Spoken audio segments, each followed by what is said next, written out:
तो इस एपिसोड में लिन फैंग ने जैसे ही वहां पे एक इविल स्पिरिट को जान से मार दिया था, जिसे देख करके नीचे जितनी भी इविल स्पिरिट होती हैं वो एकदम भड़क जाती हैं। जिस फॉर्मेशन में वो कैद थी उस फॉर्मेशन की सील को तोड़ने के लिए और भी ज्यादा कोशिश करने लगती हैं। इस चीज को देख करके जियाओ बिंग काफी ज्यादा डर जाता है। तभी लिन फैंग अपनी स्मॉल स्लेयर फेरी 10,000 फॉर्मेशन को बना लेता है और वो सारी की सारी डिमोनिक स्पिरिट जैसे ही लिन फैंग के ऊपर अटैक करने के लिए आ रही होती हैं, लिन फैंग तुरंत उन लोगों के ऊपर 10,000 शॉट से अटैक कर देता है, जिसको देख करके स्पिरिट का लीडर भड़क जाता है और कहता है कि तुम ह्यूमन रेस वालों के पास इतनी भी औकात नहीं है कि तुम लोग हमें हार्म कर सको। वो तुरंत अपने डिमोनिक स्वॉर्ड को बाहर निकालता है और लिन फैंग के ऊपर अटैक कर देता है। उस अटैक को अपनी तरफ आता हुआ देख करके लिन फैंग तुरंत अपनी 10,000 शॉट से उसके ऊपर काउंटर अटैक कर देता है और उन दोनों का अटैक जैसे ही आपस में टकराता है काफी बड़ा धमाका होता है।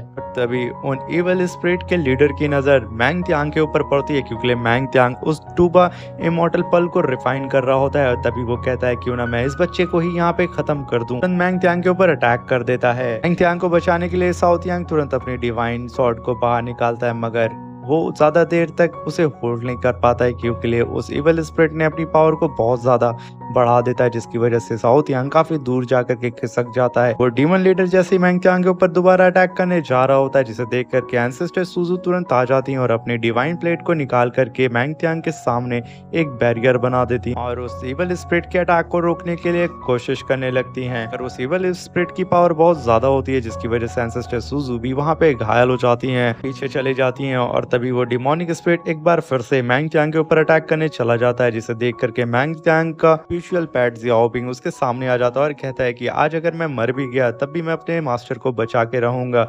और वो कहता है कि मास्टर मेरे मरने के बाद प्लीज मुझे याद रखिएगा। डिमोनिक स्पिरिट का अटैक मैंग त्यांग के ऊपर जाता हुआ देख करके लिन फैंग काफी भड़क जाता है और चिल्ला के कहता है कि आज तुम लोगों को मरने से कोई भी बचा नहीं सकता है। और तभी लिन फैंग डार्क क्लैन की ही सीक्रेट टेक्निक को परफॉर्म करता है, जिसका नाम होता है डार्क रिवर्निंग सोल टेक्निक। टेक्निक की वजह से लिन फैंग की स्पिरिचुअल डिमोनिक बॉडी अपीयर होती है, जिसे देख करके वो सारे के सारे डार्क स्पिरिट एकदम डर जाती है। देखते ही देखते वहां पे जितनी भी डार्क स्पिरिट सोल होती है, लिन फैंग उन सब की सोल को वहां पे रिफाइन करने लगता है अपनी जाइंट डार्क स्पिरिचुअल बॉडी से। ये देख करके उन सब का लीडर एकदम डर सा जाता है और कहता है कि मुझे यकीन नहीं हो रहा है कि इसके पास हमारे क्लैन की सीक्रेट टेक्निक है, कहीं ऐसा तो नहीं कि हमारा एंसेस्टर हो। ये कह करके वो तुरंत लिन फैंग से माफी मांग रहा होता है, मगर लिन फैंग कहता है कि अब बहुत देर हो चुकी है। वो तुरंत उस डिमोनिक स्पिरिट को अपने हाथ से पकड़ के उसे भी डिस्ट्रॉय कर देता है और उसकी पूरी सोल को अपने अंदर रिफाइन कर लेता है। ये देख करके एंसेस्टर सुजू भी एकदम हैरान हो जाती हैं और तभी लिन फैंग गुस्से से दहाड़ता है और चारों तरफ देखने लगता है।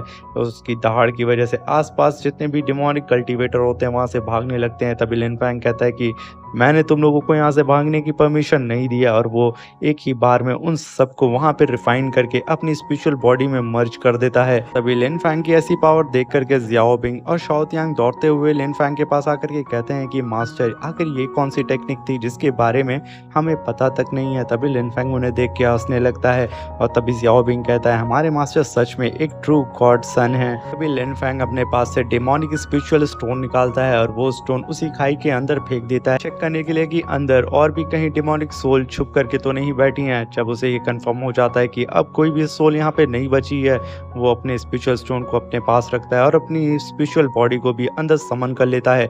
तभी एंसेस्टर सुजू कहती हैं लिन फैंग आखिर ये डिमोनिक पावर तुम्हारे पास कैसे आई। इस बात को सुनकर के साओ त्यांग और ज़ाओ बिंग भी एकदम एक्साइटेड हो जाते हैं लिन फैंग का जवाब सुनने के लिए। तभी लिन फैंग कहता है कि जब मैं इस फॉरबिडन लैंड में आया था तो मेरे ऊपर एक डिवाइन गॉड डीमन ने अटैक कर दिया था और मैंने उसकी सोल को रिफाइन कर लिया था।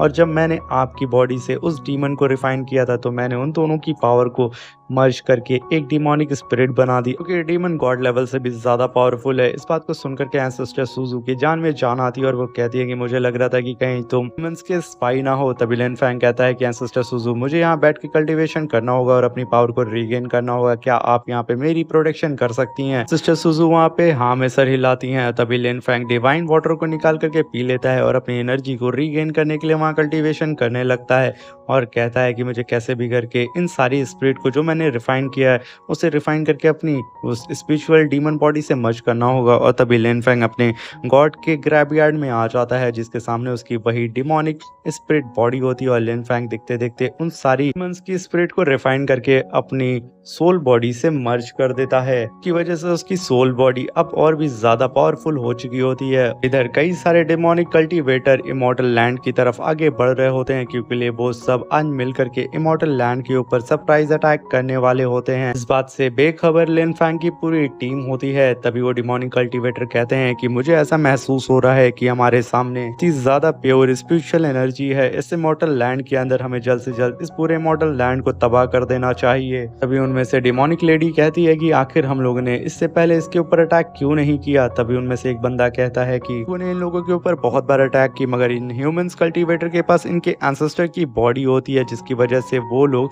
हमें हर बार हरा देते थे। मगर इस बार हम प्लान बना करके आए हैं, ये पहली टुकड़ी जा करके इनके एंसेस्टर की बॉडी को वीक करेगा और दूसरी टुकड़ी आकर के इनके एंसेस्टर की बॉडी को डिस्ट्रॉय कर देगी। और तभी हम देखते हैं कि उस इमॉर्टल लैंड का गार्ड इन लोगों को अपनी तरफ आता हुआ देख लेता है और वो तुरंत अपने सेक्ट में अलार्म बजा देता है कि हमारे ऊपर डीमंस का अटैक होने वाला है, जिसे देख करके सारे के सारे ह्यूमन कल्टीवेटर इकट्ठा हो जाते हैं। तो सारे डिमोनिक कल्टीवेटर अटैक करना शुरू कर देते हैं इमॉर्टल लैंड की प्रोटेक्टिंग शील्ड के ऊपर, जिसे देख करके वो गार्ड काफी डर जाता है। मगर तभी वहां पे आ जाते हैं और वो लोग कहते हैं कि अपनी पावर को मर्ज करके यहाँ पे हमारे एंसेस्टर यान की बॉडी को समन करने की कोशिश करो। और वो लोग ऐसा ही करते हैं और वहां पे एक डिवाइन बॉडी अपीयर होती है, जो कि एंसेस्टर यान की बॉडी होती है।